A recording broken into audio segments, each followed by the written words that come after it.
Welcome back to TechQuest TV. My name is Kelly Lewis, President and CEO of TechQuest Pennsylvania. We were so rushed on this conversation in the last segment, I got to answer the last question because we ran out of time. And Bob asked, what's up for the future, 5 to 10 years out for the technology industry? And I will say this, Pennsylvania is very well positioned to do very well in the new economy. We've got great technology companies, great innovations going on at our companies. We got great research and development. But what we need champions of the good. Champions of good that are going to help build coalitions to keep all of our talent here in the state and to grow these companies and opportunities. We need funding, both private and public sector, to be focused on the winners and things that are going to be robust for the economy. And we need to make sure that we don't put so many regulations in place that it makes it hard for our companies to grow. And that's where we're going to be if we do well. And we got a great guest, because I think we're going to say great 50 times on this show, because we're talking about the great state of Pennsylvania. Now, Vinny, how's it going today? Going great. Thank you for having me. It's a pleasure to be here. You are the Vice President of Business Development with Immersion. That's correct. And you came down to us from State College, Pennsylvania today? Yep.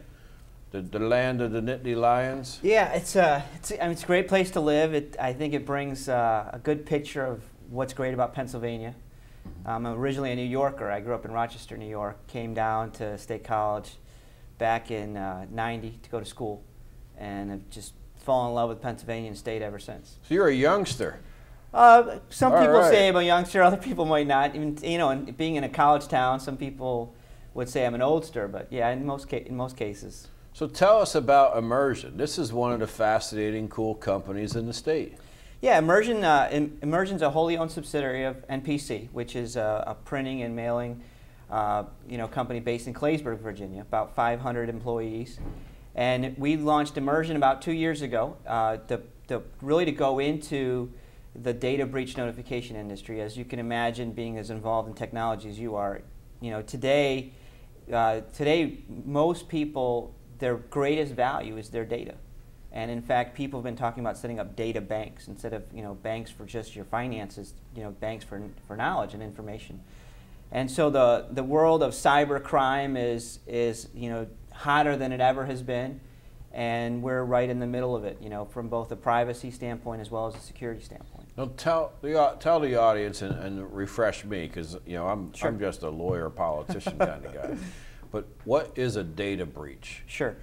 A data breach is basically the improper use or access of any information that was sensitive. In our world, most people consider their name, their social security number. That's one of the biggest areas in the country in terms of data breach. The other is just health information. We all have a right to keep our health information private. And there are cyber crime folks out there that are taking advantage of people's health information to secure health insurance for illegal immigrants or any type of funding from health insurance companies for insurance fraud. So any type of information that's sensitive that can be used in an improper way, that's considered a data breach.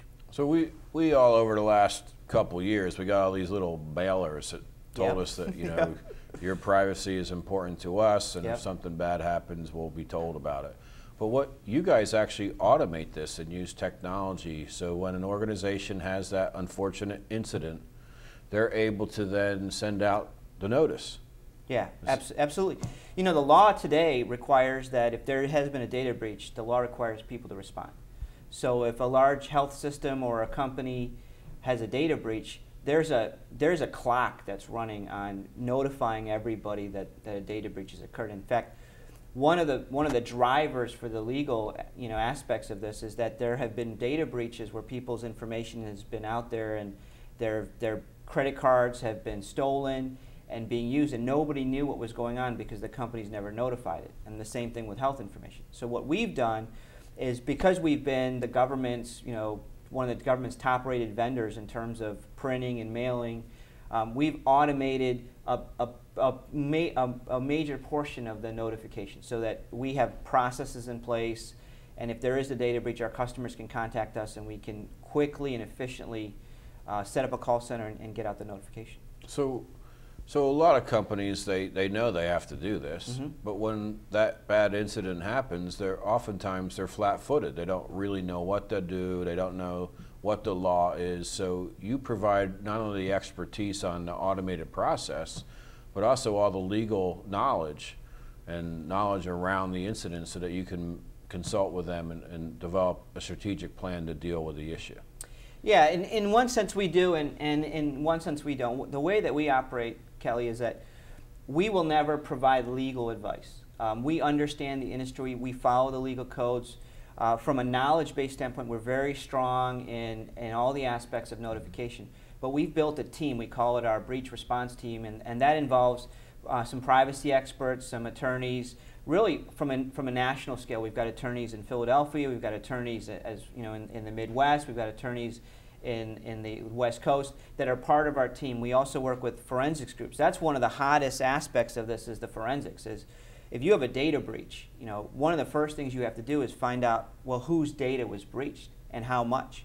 And you know, we've had some incidents where we've had laptops that, you know, where companies have had laptops stolen, and even though the laptops had encryption on them, when they did the forensics and they actually dug in and looked at what was there, they realized that the encryption hadn't worked. And so that's where we bring in some of our partners, and they'll help determine that. And if you need legal advice, or one of our partners will help with that. And so, in a sense, we want to be able to help our customers manage every aspect of the data breach. So, does the company just call you when there's a bad thing that happened, or do they actually engage with you beforehand and set up the whole plan? We have both models. You know, based on the size of an organization, if you can imagine, banks and some of the larger institutions can't wait until an incident happens to build the process. So we work with them in what we call a proactive model. And so we'll build an incident response plan with them. We'll have all of the processes built and ready in the event that something happens. And then others just haven't, you know, are in a place where they haven't planned it out yet, and a breach occurs and they have a need, and then they can pick up the phone and call us or find us on, you know, on our website. Syracuse fan or a Penn State fan? So I'm a big Penn Stater, but I've grown up as an Orangeman basketball fan my entire life. So, so yeah, you know, being in Rochester, you know, Jim Boeheim, his reach dominates upstate New York. He's an institution. He is, and this year was a tough year because I really thought that the Orangemen were going to take the tournament, but you know, injuries and some other things just it's a little bit of a letdown. So. I'm a big East basketball fan, so I had to ask. No, Big East basketball, I mean, is one of the. I think it's one of the best and top sports out there. It's just it's exciting. I've grown up watching Georgetown, Syracuse for years. You know, that's been the big rivalry. Absolutely. And, you know. So where do you see Immersion in the next couple months or a year or two out? Sure. Well, I mean, we're in an industry that unfortunately is just growing.